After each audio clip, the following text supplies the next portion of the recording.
जय श्री कृष्ण। राधे राधे। जिन भक्तों ने कल एकादशी का व्रत किया है वो आज एकादशी व्रत का पालन कर रहे हैं।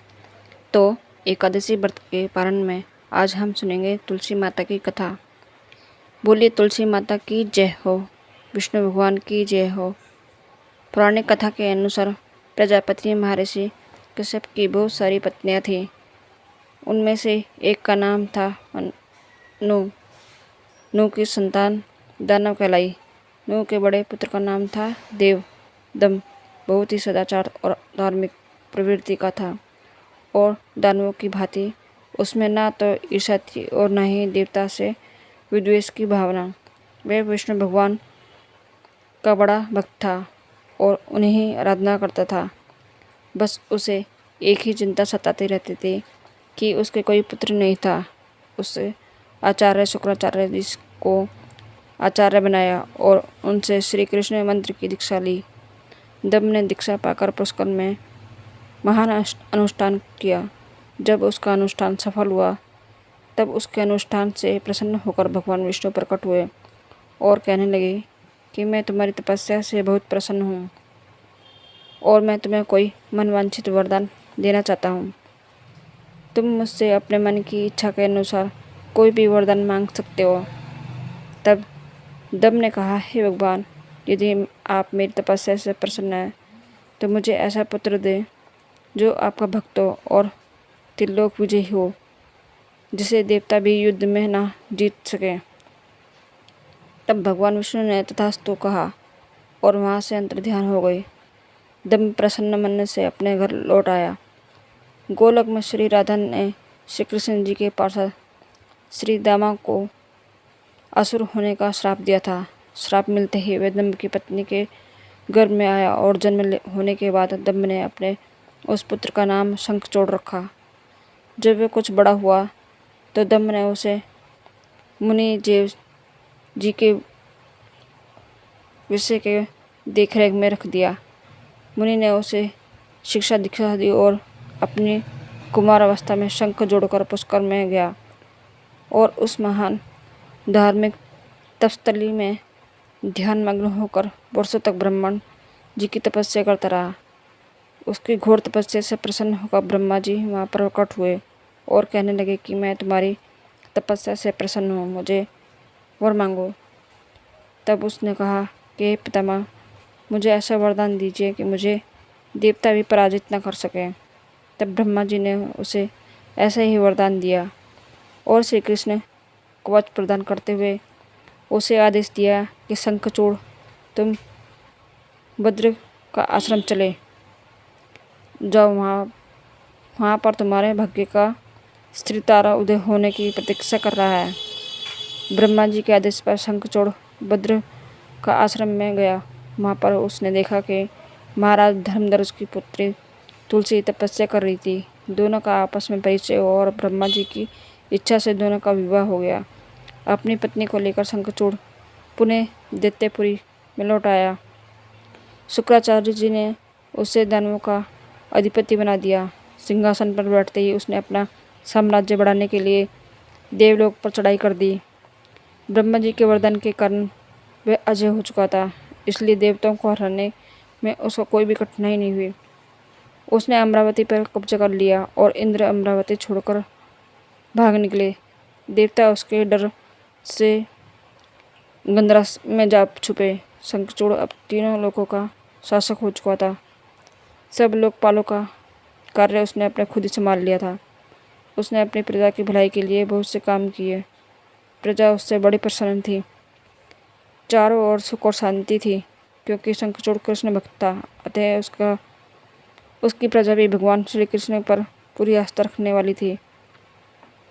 उसके राज्य से अधर्म का तो जैसा नाश ही हो गया। प्रजा इंद्र और देवताओं को अब भूलने लगी थी। इससे देवताओं को बड़ी चिंता हुई।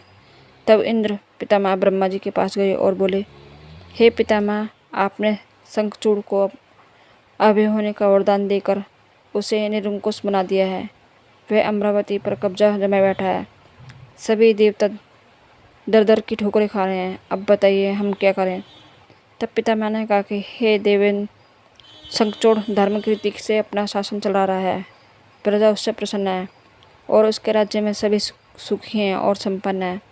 उन्हें हमसे कोई शिकायत नहीं। इंद्र बोले, ये तो सब ठीक है पितामह, लेकिन क्या हम यूं ही भटकते रहेंगे? आखिर अमरावती देवताओं का भाग है। तब पितामह बोले, अवश्य है, किंतु शंखचूड़ ने तुम्हें युद्ध में पराजित करके उसे प्राप्त किया है। तुम्हारी प्रजा को कोई कष्ट भी नहीं पहुंचाया, बस सिंहासन पर फेरबदल हुआ है। इंद्र ने कहा, पितामह, हम आपके संतानें हैं। क्या आप चाहते हैं कि आपकी संतानें यूं ही भटकती रहें? कुछ तो उपाय करें। तब पितामह बोले कि मैं इसमें कुछ नहीं कर सकता। देवेंद्र जब तक शंखचूड़ के भाग्य में अमरावती का ऐश्वर्य भोगना है वह भोगे। अब तुम भगवान विष्णु के पास जाओ, वे ही तुम्हें कोई उपाय बताएंगे। वहाँ से निराश होकर देवराज इंद्र विष्णु जी के पास गए और उनकी बड़ी स्तुति की और कहा कि भगवान, ये देवता इस समय भारी संकट में हैं। ब्रह्मा जी ने भी असमर्थता जाहिर कर दी और मुझे आपके पास भेज दिया। हे प्रभु, कुछ कीजिए, अन्यथा संपूर्ण देवजाति नष्ट हो जाएगी। देवराज इंद्र की बात सुनकर भगवान विष्णु ने कहा कि शंखचूड़ की मृत्यु भगवान शिव के त्रिशूल से निर्धारित है। ये जानकर सभी देवता भगवान शिव के पास गए और देवताओं की बात सुनकर भगवान शिव ने चित्ररथ नाम के एक कण को अपना दूत बनाया और शंखचूड़ के पास भेज दिया। चित्ररथ ने शंखचूड़ को समझाया कि देवताओं को उनको राज्य लौटा दें, लेकिन शंखचूड़ ने कहा कि अगर महादेव मुझसे युद्ध करना चाहते हैं तो मैं युद्ध करने के लिए तैयार हूँ, पर मैं देवताओं का राज्य नहीं लौटा सकता।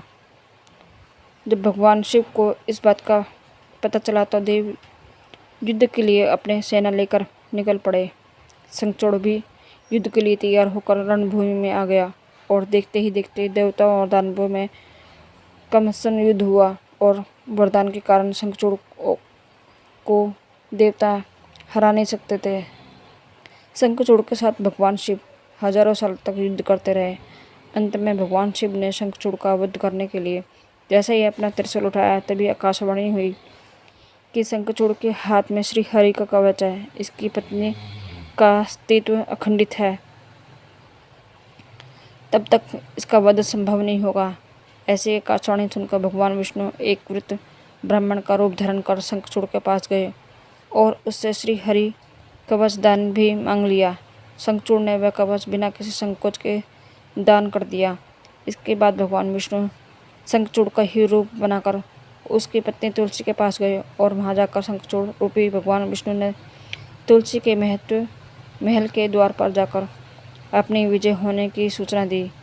यह सुनकर तुलसी बहुत प्रसन्न हुई और पति रूप में अपने भगवान का पूजन करने लगी और उन्हीं के साथ पारण करने लगी। तुलसी का अस्तित्व भंग होते ही भगवान शिव ने त्रिशूल से युद्ध में शंखचूड़ का वध कर दिया। कुछ समय बाद जब तुलसी को ज्ञात हुआ कि यह मेरी स्वामी नहीं है, तब भगवान अपने मूल स्वरूप में आ गए और अपने साथ छल हुआ जानकर शंखचूड़ की पत्नी रोने लगी और उससे कहा कि आज आपने छल से मेरा धर्म नष्ट किया है और मेरे स्वामी को मार दिया है। आप अवश्य ही पाषाण हृदय हैं, अतः आप अब मेरे श्राप से पाषाण यानी पत्थर होकर पृथ्वी पर रहें। तब भगवान विष्णु ने देवी तुलसी के श्राप को स्वीकार किया और कहा कि हे देवी, तुम मेरी ही प्राप्ति के लिए इतने सालों तक तपस्या कर रही थी। अब तुम इस शरीर को त्याग करके दिव्य देह धारण कर मेरे साथ आनंद से रहो। तुम्हारा यह शरीर नदी के रूप में बदलकर गंडकी नामक नदी के रूप में प्रसिद्ध होगा। तुम पुष्प में श्रेष्ठ तुलसी का वृक्ष बन जाओगी और सदा ही मेरे साथ रहोगी। तुम्हारे श्राप को सत्य करने के लिए मैं शालिग्राम बनकर रहूँगा। कंठ की नदी पर तट पर मेरा वास होगा। नदी में रहने वाले करोड़ों कीड़े अपने तीखे दांतों से काट काट कर उस पाषाण में मेरे चक्र का चिन्ह बनाएंगे। देवी धर्मालु जन तुलसी के पौधे और शालिग्राम शिला का विवाह करेंगे और पुण्य अर्जित करेंगे।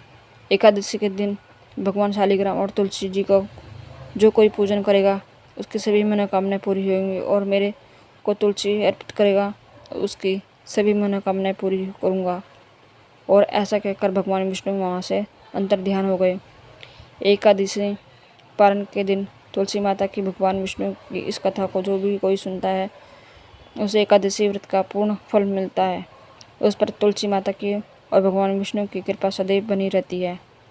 उसके जीवन में सभी संकट दूर हो जाते हैं और उसकी सभी मनोकामनाएं पूरी होती हैं। तो बोलिए तुलसी माता की जय हो, विष्णु भगवान की जय हो। बहुत समय पहले की बात है कि इस पृथ्वी पर राजा अम्बरीश का शासन था। राजा अम्बरीश भगवान श्री